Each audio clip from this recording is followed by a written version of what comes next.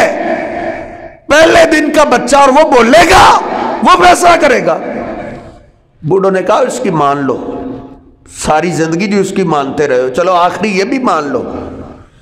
اور وہ کیا کہتا ہے؟ دعونی، مجھے چھوڑو، اصلی رکعتین، مجھے 2 رکعت نماز پڑھنے دو، مجھے اپنے رب سے بات کر لینے دو، مجھے اپنے رب سے ملاقات کر لینے دو، مجھے چھوڑ دو، تم بچہ لے کر آؤ۔ لوگ بچہ لینے کے لیے چلے گئے، انہوں نے وضو کیا، اللہ کے سامنے کھڑے ہو گئے، اے اللہ تیرے دوست کی عزت خطرے میں، آج یہ عزت نہیں بچ سکتی۔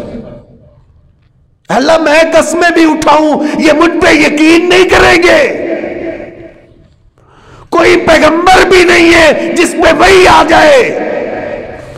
اے اللہ ایک ہی راستہ ہے، بچہ بول پڑے، تیرے لیے تو کوئی کام مشکل نہیں ہے، تو تو درختوں کو بلا سکتا ہے، تو تو پتھروں کو بلا سکتا ہے، تو تو پہاڑوں کو بھی بلا سکتا ہے۔ اللہ بچے کو بولنے کی طاقت دے دے، میری عزت بچ جائے گی۔ نفلی نماز کے ذریعے جو اللہ کی دوستی حاصل کر لیتا ہے، پھر وہ جیسے کہتا ہے اللہ ویسے کرتا ہے۔ نبی پاک صلی اللہ علیہ وسلم فرماتے ہیں روتے روتے نماز پڑھی، دعا کی، لوگ حیران ہیں کیا ہونے والا ہے؟ اپنے آنسوں کو صاف کرتے ہوئے آئے بچے کی طرف۔ نبی پاک صلی اللہ علیہ وسلم کا فرمان ہے نا، جب بندہ نماز پڑھ رہا ہوتا ہے تو اللہ کی رحمت اس کے سامنے ہوتی ہے، اس کی طرف متوجہ ہوتی ہے، پھر وہ جیسے اللہ کو کہتا ہے اللہ ویسے کرتا ہے۔ آئے بچے کو ہاتھ لگایا، اے بچے تم بول کے بتاؤ، یا غلام من ابوکا، تیرا باپ ہے کون؟ تم بولو گے تو فیصلہ ہوگا۔ پہلے دن کا بچہ بول پڑا، بخاری شریف میں اس نے بول کے کہا ابی راعی الغنم، ابی راعی الغنم۔ یہ میں کسی پیغمبر کی داستان نہیں سنا رہا، یہ کسی پیغمبر کے عام امتی کی بات ہے جس کو اللہ کی دوستی مل گئی۔ اللہ کی محبت کے لیے کوئی پیغمبری شرط نہیں ہے، اللہ کے قرب ہونے کے لیے نفلی نماز کی پابندی کر، اللہ تجھے اپنی محبت دے گا، پھر تو جیسے کہے گا اللہ ویسے کرے گا۔ نبی پاک صلی اللہ علیہ وسلم فرمایا کرتے تھے میرے بعد نبی ہوتا تو عمر ہوتا رضی اللہ تعالیٰ عنہ، عمر کو اللہ نے اپنا پیغمبر بنا لیا۔ اللہ کے رسول کیا بات ہے؟ فرماتے ہیں عمر مجھے رات کو مشورہ دیتا ہے، میں نہیں مانتا، میں کہتا ہوں میری مرضی نہیں، لیکن جناب عمر فاروق رضی اللہ تعالی نے جیسے مشورہ دیا ہوتا ہے رات کو اللہ ویسے ہی قرآن نازل کر دیتا ہے۔ جیسے پھر وہ کہتا ہے اللہ ویسے کرتا ہے۔ پہلے دن کا بچہ فوراً بولا ابھی رائل غنم، ابھی رائل غنم۔ لوگو میرا باپ جریج نہیں ہے، میرا باپ تو بکریوں کا چرواہ ہے۔ اس لیے میرے محترم بھائیو، اللہ کی دوستی، اللہ کی محبت مجھے اور آپ کو بھی مل سکتی ہے۔ ذرا نفلی نماز سے محبت کیجئے۔ صحابہ تو سارے ہی شانوں والے تھے، لیکن جو میرے بلال کو عظمت ملی ہے وہ کسی اور کو تو نہیں ملی۔ آپ نے ایک دفعہ راز کی بات کی، اے بلال ما دخلت الجنت قط الا سمعت خشخش علیک فی الجنہ۔ بلال اللہ نے مجھے جنت ایک دفعہ نہیں دکھائی، کئی دفعہ دیکھی، صرف معراج کی رات ہی نہیں کئی دفعہ دیکھی ہے۔ اے بلال جتنی دفعہ بھی میں جنت میں گیا ہوں تیرے قدموں کی آواز جنت میں میرے آگے آگے آتی ہے۔ اور بخاری کے الفاظ ہیں، آپ نے فرمایا اخبرنی بارجع عمل، اے بلال مجھے بھی وہ عمل بتا دو جس کی وجہ سے اللہ نے تجھے یہ مقام دیے، مجھے بھی بتا دو تم کیا کرتے ہو، کیا عمل کرتے ہو۔ وہ شان جو جناب صدیق و فاروق کو بھی نہیں ملی وہ اللہ نے تجھے شان دی ہے، تم کرتے کیا ہو۔ سیدنا بلال کی آنکھوں میں آنسو، عرض کرتے اللہ کے رسول آپ کی غلامی کرتے ہیں، آپ کی خدمت کرتے ہیں، عبادات اسی طرح ہے جس طرح باقی کرتے ہیں، کوئی خاص؟ ہاں اللہ کے رسول ایک خاص عمل ضرور ہے، ما احدثت قط الا توضأت وصلیت رکعتین۔ اللہ کے رسول جب بھی میں بے وضو ہوتا ہوں میں فوراً وضو بناتا ہوں، میں بے وضو نہیں رہتا۔ جب وضو ٹوٹ جاتا ہے فوراً وضو بناتا ہوں اور وضو کے بعد 2 نفلی رکعتیں ضرور پڑھتا ہوں۔ 2 رکعتیں میری زندگی کا معمول ہے، جب میں نے وضو کرنا ہے 2 رکعت نفلی نماز ضرور ادا کرنی ہے۔ آپ نے فرمایا ذاک العمل، ذاک العمل، او بلال یہی عمل ہے، تم چلتے زمین پہ ہو تیرے قدموں کی آواز جنت میں آتی ہے۔ اللہ فرماتا ہے فرائض کی پابندی کے ذریعے کے بعد نفلی نماز کے ذریعے میرا بندہ میرے قریب ہوتا جاتا ہے، قریب ہوتا جاتا ہے، حتیٰ احبہ، حتیٰ کہ میں اپنے بندے سے محبت شروع کر دیتا ہوں۔ اس لیے نفلی نماز کو ٹارگٹ بنائیں، بات ختم ہو گئی۔ نفلی نماز کو ٹارگٹ بنائیں، فجر کی نماز فرض ٹارگٹ نہیں، فرضی فجر کے دو فرض ہیں، ٹارگٹ 2 فرض نہیں، ٹارگٹ 2 فرضوں سے پہلے 2 سنتے ہیں، 2 سنتوں کو ٹارگٹ بناؤ کہ میں نے فرضوں سے پہلے سنتے پڑھنی۔ نبی پاک صلی اللہ علیہ وسلم کے زمانے میں کوئی بھی صحابی نہیں تھا جس طرح ہماری روٹین ہے نا پکے نمازیوں کی، سنتے بعد میں ہی پڑھنی۔ کوئی اٹھا بھی رہا ہے، الارم بج بھی رہا ہے، اٹھتا ہوں، اٹھ جاتا ہوں 10-15 منٹ اٹھنے پہ لگا دیتے ہیں۔